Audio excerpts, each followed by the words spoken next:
Hello students, today I am going to start class 10th geography, topic resources and development.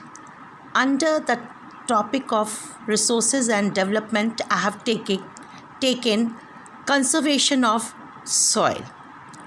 Mrida Sanrakshan. We must conserve the soil because it is the only medium in which plant grow. ये एक मृदा जो मिट्टी है वो एक ऐसी माध्यम है जिसके ज़रिए से हम प्लांट्स को पेड़ पौधों को उगा सकते हैं. They provide us food material and raw material for our industry. ये हमें खाद्य सामग्री और कच्चा माल इससे हमको प्राप्त होता है. By the following ways we can conserve soil. First, afforestation, vanikaran. Then the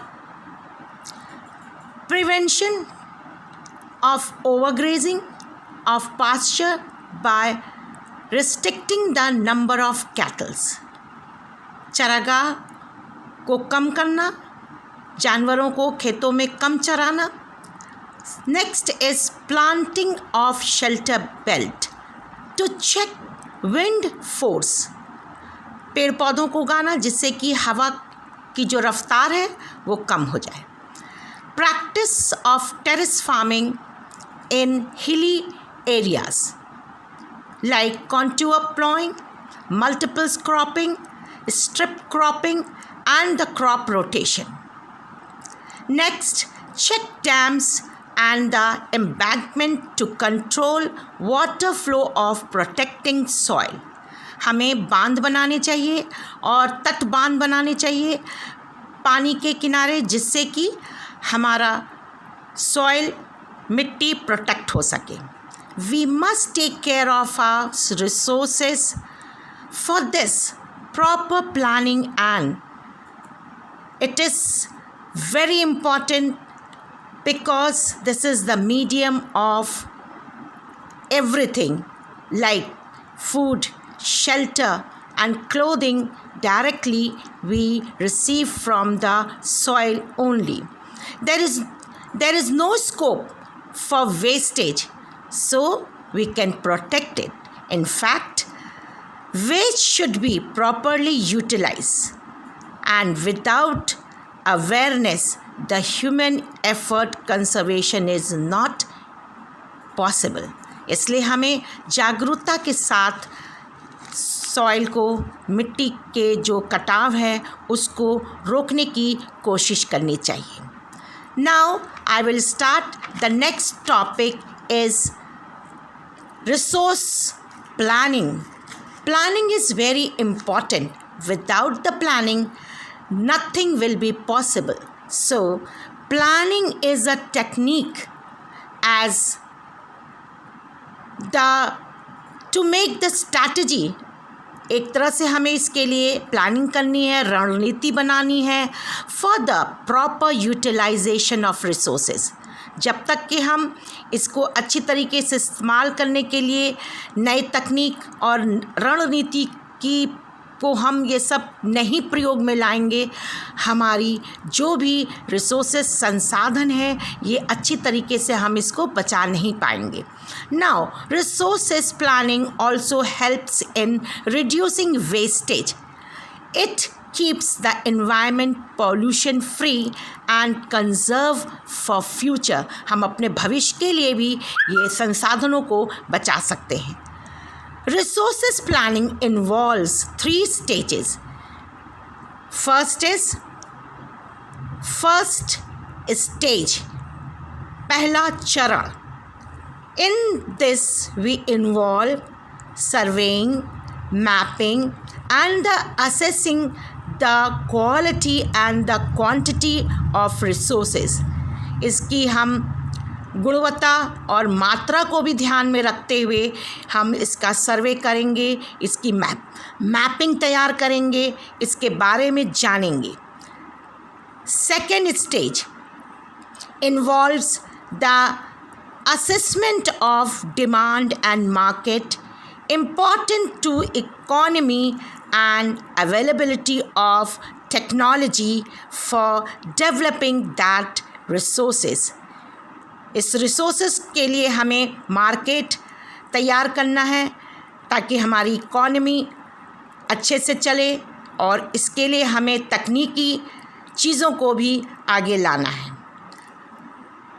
now the third stage includes planning. हमें योजना बनाना है for the resources exploitation and it's contribution in the growth of national economy. Hence, careful planning is required for the development of resources to check wastage, keep environment pollution free, and take care of future needs. इसलिए हमें बहुत ही अच्छे तरीके से इसकी योजना बनाना है, इसकी प्लानिंग करनी है ताकि ये भविष्य में अच्छे तरीके से और बहुत दिनों तक, बहुत सालों तक चल सके.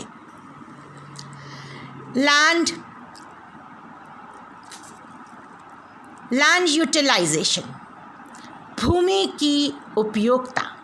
Land on which man lives and perform various activities has put to different uses according to his requirement, needs, available technology and capital inputs. The uses of land in India are net shown area, शुद्ध बोया हुआ क्षेत्र. Net shown area is the area actually available for cultivation. It is the most important land use pattern in India. When some area is plowed more than once in an agricultural year, it is referred to as gross sown area. ये जो भूमि है वो कुछ महीनों से लेकर कुछ सालों तक इसको बोया जाता है. जब इस तरीके को हम इसका नाम सकल जो है बोया हुआ क्षेत्र बोलते हैं, gross sown area. Gross sown area helps in solving agricultural problem to some extent. सकल बोया हुआ क्षेत्र बहुत सी खेती के जो प्रॉब्लम्स आती है उसको सॉल्व करता है. Like production of food crops and raw material for agro-based industries can be increased. हमारी agro-based industries और साथ में जो भी raw material वहाँ से हमें प्राप्त होता है उसको हम इन तरीक़ों से by this following method we can increase. Expanding irrigational facilities, adopting crop rotation like फसल चक्र को बढ़ाना, using manure, खाद and the fertilizer, उर्वरक, planning और applying scientific approach to agriculture. हमें तकनीकी चीज़ों को भी खेतों में अपनाना चाहिए. Then the next topic is forest. It is the most important land use in India. Various organizations are making effort to increase area under forest for maintaining ecological balance. Forests should be protected for following reason. The first is to maintain ecological balance, to protect biodiversity, to maintain the livelihood of people, to save agricultural diversity. Next, land not available for cultivation. बंजर भूमि या जिसका हम कम इस्तेमाल करते हों. Barren and wasteland are economically unproductive land. ये अनउपजाऊ land होता है.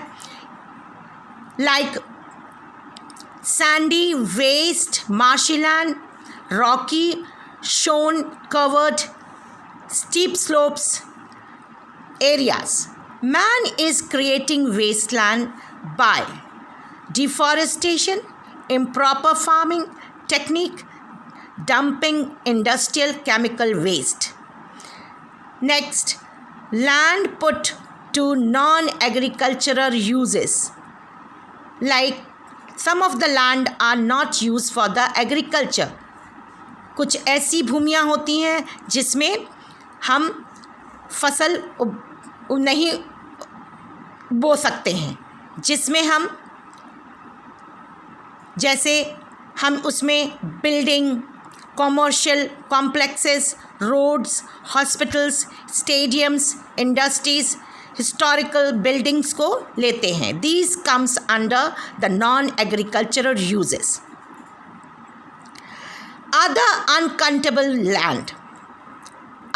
uncultivated land, under that permanent pasture and grazing land, orchard, tree plantation farms. Then the fallow lands, Hindi में इसको परती ज़मीन कहते हैं या भूमि कहते हैं. It is agricultural land left uncultivated for few months to few years for regaining soil fertility. हम इस भूमि को, परती भूमि को कुछ सालों के लिए, कुछ महीनों के लिए छोड़ देते हैं, जिससे फिर से उसकी फर्टिलिटी या उसकी उर्वरक शक्ति बढ़ सके. Now the percentage of fallow land in declining because government and the farmers are making effort to cultivate pie. हमारी सरकार इसके लिए कुछ एफर्ट कर रही है. पहला, फर्स्ट, एक्सपेंडिंग एग्रीकल्चरल फैसिलिटीज, सिंचाई के साधन को बढ़ाना, adopting crop rotation. Second and the third is using manure and fertiliser. Crop फसल चक्र को बढ़ाना और साथ में मैन्यूर, खाद और उर्वरक खाद सामग्रियों को बढ़ाना.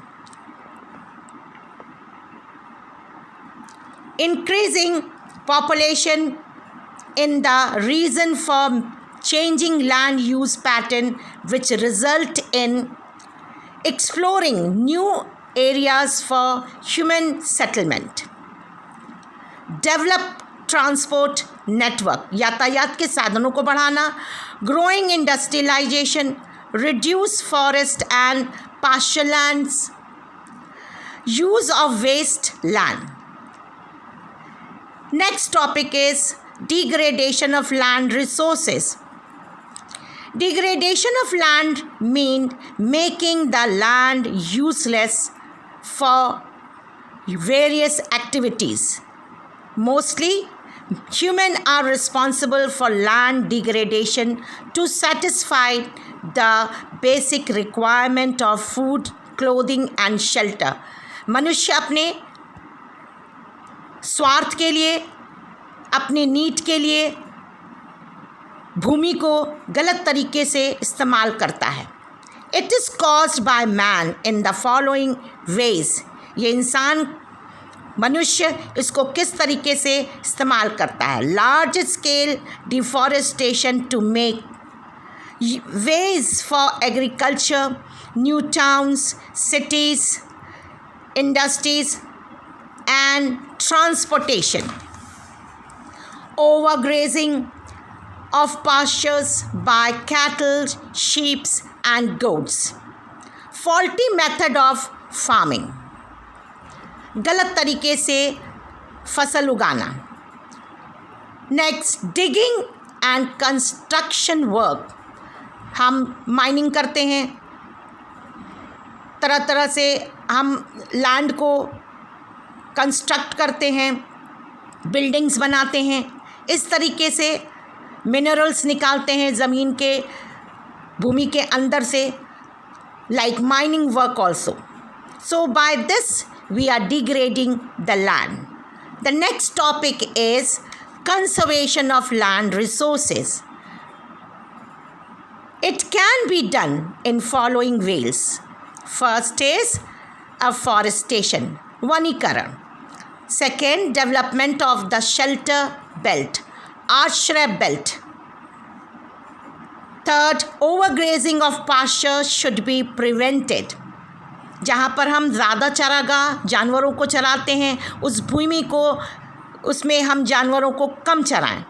Next, soil erosion can be checked by planting vegetation. हम भूमि की क्षति को बचा सकते हैं उसमें प्लांट्स लगा के, पेड़ों को लगा करके. And the last is adopt scientific farming methods like contour ploughing, समुच्च जुताई, strip cropping and the crop rotation. Here, dear students, the chapter 1 is finished. Thank you. Stay safe.